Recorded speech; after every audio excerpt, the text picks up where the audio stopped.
برائے خوشنودی امام زمان علیہ السلام پہ بلند سے بلند تر صلوات۔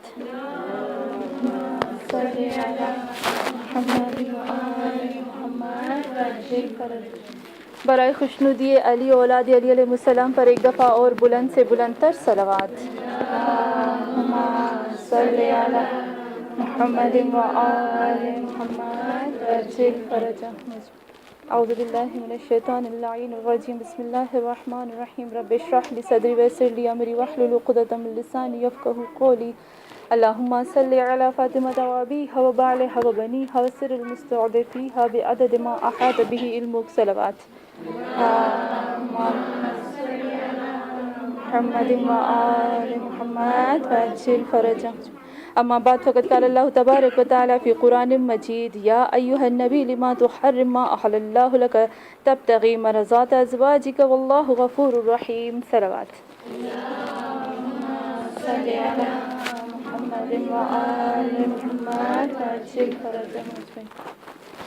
ہاں مومنات، کیونکہ آج برائے خوشنودی امام زمان علیہ السلام بلند سے بلند تر صلوات۔ صلی علی محمد وآل محمد وعجل فرجهم۔ کیونکہ یہ شادی کی مجلس ہے تو میں نے سوچا کہ بہترین، جیسے قرآن میں خداوند عالم کہتا ہے کہ تم لوگوں کے لیے سب سے بہترین جو آئیڈیل ہے وہ ہے رسول خدا صلی اللہ علیہ وآلہ وسلم۔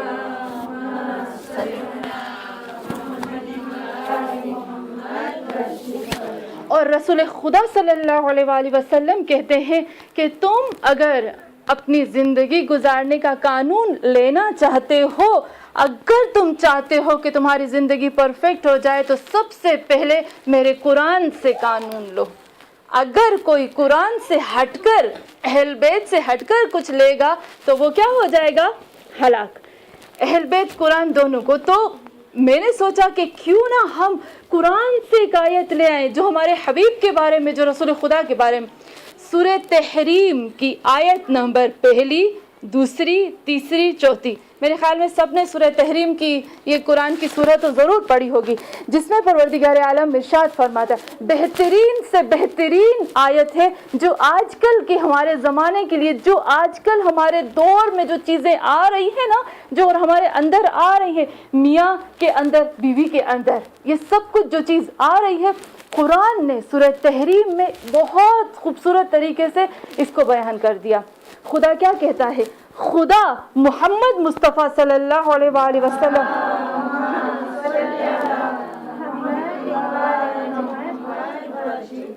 اپنے نبی کو کہتا ہے یا نبی، یا کیا کہتا ہے کہ یا ایھا النبی، اے میرے نبی، کیا کہتا ہے؟ لما تحرم ما احل اللہ، کیوں تم نے اپنے اوپر حرام کر دیا اس چیز کو جس کو تیرے رب نے تیرے لیے حلال قرار دیا تھا۔ تو یہاں پر خداوند عالم کلیئر کہتے ہیں، مرضات ازواجک، اپنی بیوی کی خوشی کی خاطر تم نے اللہ کے حلال کو حرام قرار دے دیا اپنے اوپر۔ یعنی کتنی عجیب بات ہے، یہاں ہم لوگوں کے لیے ایک لیسن ہے۔ ابھی مجھے نہیں معلوم، ہمارے ذہنوں میں کچھ آ گیا ہوگا، آیا کہ نہیں آیا؟ آیا کہ نہیں آیا؟ آ گیا ہوگا۔ عورت، بیوی شوہر کے لیے ہر وہ کام کرتی ہے جس سے اللہ نے منع کیا ہے کہ نہیں ہے؟ آج یہ جو دنیا ہمیں جہاں لے کر جا رہی ہے نا، یہ جو میڈیا ہمیں جہاں لے کر جا رہی ہے نا، ہمیں نہیں معلوم، اللہ ہمیں کھینچتا ہے، ہم ادھر جاتے ہیں۔ میرے پاس ٹائم نہیں ہے، اللہ مجھے وہ ٹائم دے کہ میں اس کو قرآن کی آیتوں سے کلیئر پڑھوں کہ خداوند عالم ہمیں کہاں کھینچتا ہے، یہ میڈیا، یہ دنیا، یہ کہاں ہمیں پھر کھینچتی ہے۔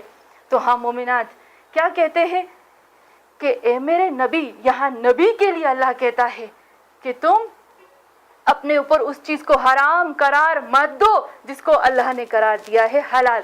یعنی کہ کسی عورت پر, کسی مرد پر یہ جائز نہیں ہے کہ کوئی مرد بیوی کی خوشی کی خاطر اللہ کو ناراض کرے, اور کسی عورت پر یہ جائز نہیں ہے کہ وہ اپنے شوہر کی خوشی کے لیے اللہ کو ناراض کرے.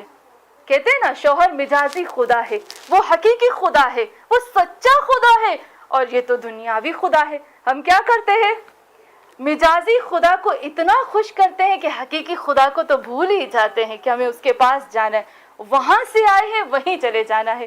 تو ہاں مومنات, یہ بہترین آیت ہے. مجھے نہیں معلوم مجھے کتنا ٹائم ہوگا کہ میں اس کو کر سکوں کلیئر, لیکن رسول خدا کے لیے خداوند عالم نے کیوں اس طرح سے کہا, کیونکہ ایک دفعہ اب سب کو پتا ہے کہ زینب بنت جہش کا نام آپ نے سنا ہوگا نا, وہی جو پہلے زید کی بیوی تھی اور پھر جو منہ بولا بیٹا تھا رسول خدا کا, پھر رسول خدا نے اس کے ساتھ شادی کی تھی. اور زینب وہ واحد عورت تھی جس کا عقد آسمان پہ ہوا تھا نا, جس کا عقد خود حضرت جبرائیل اور ملائکہ نے پڑھا تھا. تو ہاں مومنات, جب زینب کے پاس رسول خدا صلی اللہ علیہ وآلہ وسلم بیٹھے ہوئے تھے تو رسول خدا کی 2 بیویاں, ابھی یہاں اللہ ہمیں کیا بتاتا ہے کہ ہر عورت مومن نہیں ہوتی, ہر عورت مشرک نہیں ہوتی, ہر عورت منافق نہیں ہوتی. اللہ کہتا ہے جس طرح سے مردوں میں ہوتا ہے نا کچھ اچھے کچھ برے, اسی طریقے سے خداوند عالم کہتا ہے کہ عورتوں میں بھی کچھ بیویاں اچھی ہوتی ہیں, کچھ بیویاں بری ہوتی ہیں. حتیٰ کہ رسول خدا کی 2 بیویوں میں سے 2 بیویاں ایسی تھی جو رسول خدا کو ایک عام انسان سمجھتی تھی. برائے خوشنودی امام زمان علیہ السلام بلند سے بلند تر صلوات.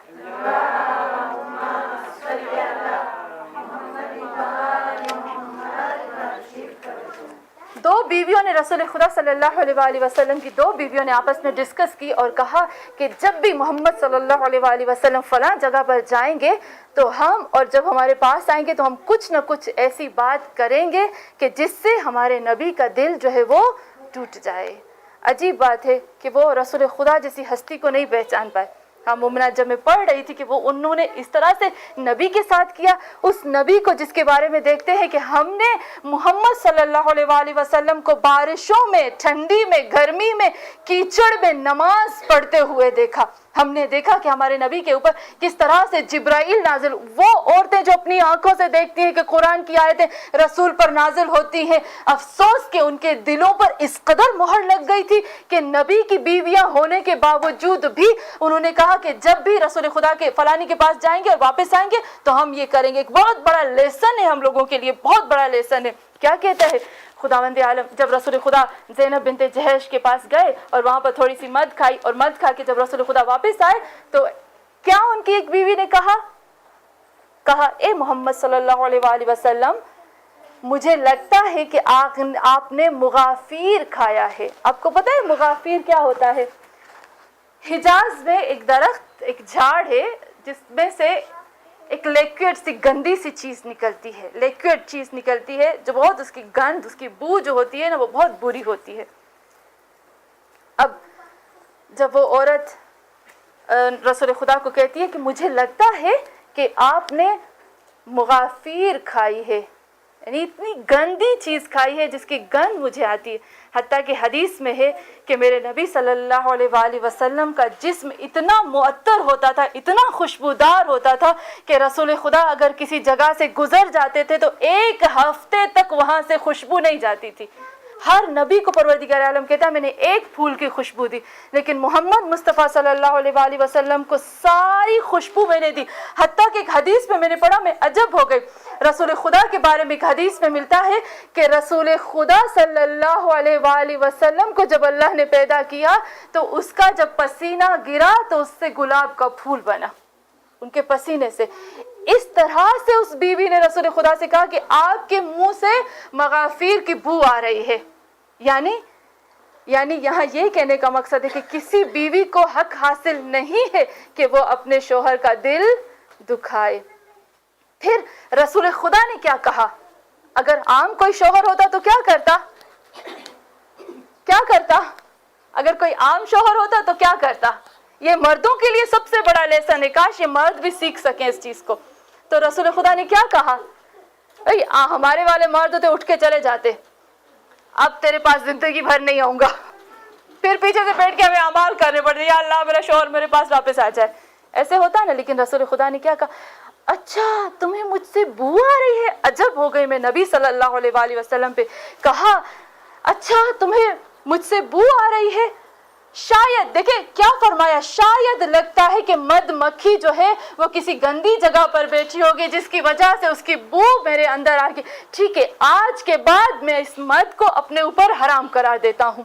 تو ہاں مومنات، رسول خدا نے اس طرح سے کہا، لیکن اپنی بیوی کو ایک اور چیز کہی جو بہت مین چیز ہے، اس کی طرف آؤں گی. کیا کہا؟ کہا کہ دیکھو یہ جو بات ہے نا کسی کو بتانا مت، یہ بات کسی کو بتانا مت، یہ ایک راز ہے تمہارے اور میرے بیچ میں، اور یہ راز باہر نہ چلا جائے. کیوں؟ کیونکہ کچھ علماء یہ کہتے ہیں کہ رسول خدا نے اس کو جب منع کیا کہ اس بات کو باہر مت نکالنا، کیونکہ رسول خدا ڈرتے تھے کہ جب زینب کو پتہ چلے گا تو اس کا دل ٹوٹ جائے گا کہ میری طرف سے رسول خدا نے مت کھائی ہے اور میرے لیے اس نے حرام کرا دیا. تو میں نہیں چاہتا کہ زینب کا دل ٹوٹے، ایک چیز. اور دوسرا چیز، رسول خدا صلی اللہ علیہ وآلہ وسلم نہیں چاہتے تھے کہ لوگوں کو پتہ چلے کہ رسول خدا نے مد کھانا چھوڑ دی، کیونکہ نبی جب مد کھانا چھوڑ دیں گے تو امتیوں میں سے کوئی نہیں مد کو ہاتھ لگائے گا.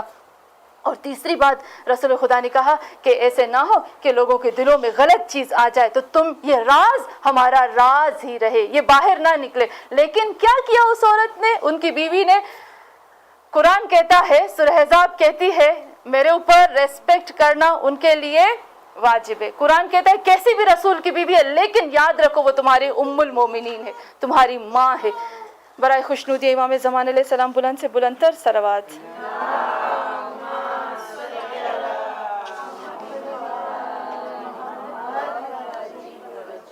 اس نے کیا کیا؟ اپنی دوسری دوست کو بتایا کہ دیکھو یہ سب کچھ ہوا. اب حضرت جبرائیل نازل ہوئے، رسول خدا کو بیان کیا. رسول خدا صلی اللہ علیہ وآلہ وسلم گئے اور اس کو کتنے محبت سے، آپ سورہ تحریم کی آیت پڑھے گا، میرے پاس ٹائم نہیں ہے کہ میں ایک لفظ کو کلیئر کروں، آپ سورہ تحریم کی شروع کی 4 آیتیں ضرور پڑھیے گا. رسول خدا اس کے پاس گئے اور اس کو جانے کے بعد رسول خدا نے کہا کہ تم نے میرے اس راز کو کسی اور کو بیان کیا، میرے اس راز کو. تو اس عورت نے پتہ ہے کیا کہا؟ کیا کہا ہوگا اس عورت نے؟ جیسے ہم لوگ کہتے ہیں نا، آپ کو کس نے بتایا، آپ کو کہاں سے پتا چلا؟ تو قرآن کی آیت کہتی ہے میرے نبی اس کو کہہ دو کہ مجھے انفارمیشن دینے والا وہ ہے جو کائنات کا خالق ہے، جو کائنات کو چلانے والا ہے. مجھے میرے اللہ نے بتایا ہے کہ تم نے میرے راز کو فاش کیا. لیکن جب اس نے بہت زیادہ پوچھنے کی کوشش کی، رسول خدا نے کچھ بھی نہیں کہا. یعنی اتنے صبر سے کام لیا میرے حبیب نے. یہاں اللہ یہ بتانا چاہتا ہے، ان 4 آیتوں میں ہمیں بہت زیادہ پوائنٹ ملتے ہیں. ایک تو رسول خداوند عالم کہتا ہے کہ ایک عورت کو چاہیے کہ وہ اپنے شوہر کے جتنے بھی نیگیٹو پوائنٹ ہے اس کو اگنور کرے، کوئی بھی ہے. اور دوسرا یہاں پر مرد کے بارے میں ملتا ہے کہ رسول خدا ہم کو ایک پیغام دے رہے ہیں کہ اگر تمہاری بیوی سے کوئی بھول، کوئی چوک، کوئی غلطی ہو جاتی ہے تو تم اس کو معاف کر دو. اور کسی عورت پر یہ لازم نہیں آتا کہ وہ اپنے شوہر کے راز کو فاش کرے. کر سکتی ہے، حق حاصل ہے کسی کو اپنے شوہر کا راز کسی اور کو بیان کرے. شوہر بھلے وہ مرد ہو یا عورت، مرد پر بھی لازم ہے کہ وہ بیوی کے راز کو فاش نہ کرے، اور بیوی پر بھی یہ لازم ہے کہ وہ راز کو فاش نہ کرے. کر سکتی ہے بیوی، ماں کو بول سکتی ہے، بول سکتی ہے ماں کو؟ نہیں بول سکتی. بہن کو بتا سکتی ہے؟ نہیں بتا سکتی. قرآن کہتا ہے ہرگز نہیں. ہاں ایک جگہ پر وہ اپنے شوہر کے راز کو فاش کر سکتی ہے. وہ کون سی جگہ ہے؟ جہاں پر وہ دیکھتی ہے کہ جیسے کہتے ہیں نا پانی سر سے اوپر گزر گیا،